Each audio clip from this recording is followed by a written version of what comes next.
Well, you've been watching the show. You know that college campuses are worse than ever when it comes to free expression and real tolerance, especially the tolerance for views that are right to life. Well, take this exchange between a student at Boston College and Kristen Hawkins, president of Students for Life.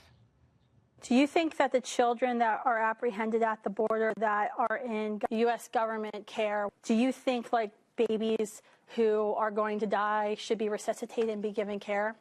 Yes. Do you believe that like a baby who's born alive during an abortion at Planned Parenthood should get care? No. Joining me now is Kristen Hawkins. Kristen, you travel the country visiting college campuses, talking to students. You really kind of pointed out the, illogical thinking That's is right. one thing.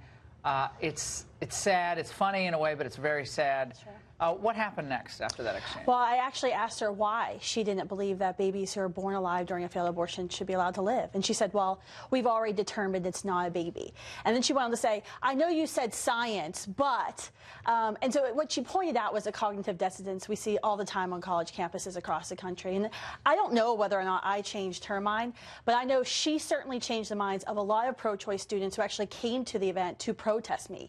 I got to see their eyes light up when she pointed out the leftist hypocrisy on this issue. So, again, for people who missed it, you asked about children at the border. That's right. Should they be helped? Should they be cared for? That's right. Infants, yes.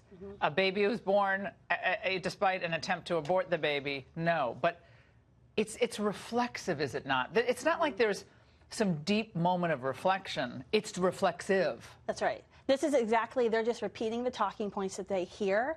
And when it comes out of their mouth, when you force the other side to actually say what it is they're advocating for, it changes the minds of everyone who's listening because they realize this doesn't make sense, right? This is illogical. Your humanity shouldn't be determined by the location of your delivery room.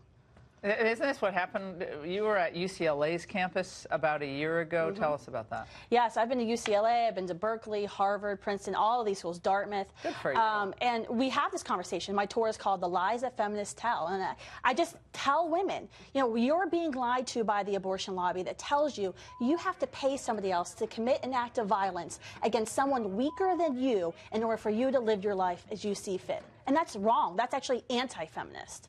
And what's the reaction from, is there, I mean, you're brave to be doing this. Like, you're a brave person. I just want to salute you for doing this because I think a lot of young women, I've said this on my radio show, when you're in your 20s, especially when I was in my 20s, no one even thought, it wasn't even an issue back then. People didn't think, but now with the help of science, digital, science techniques, you could see inside the womb.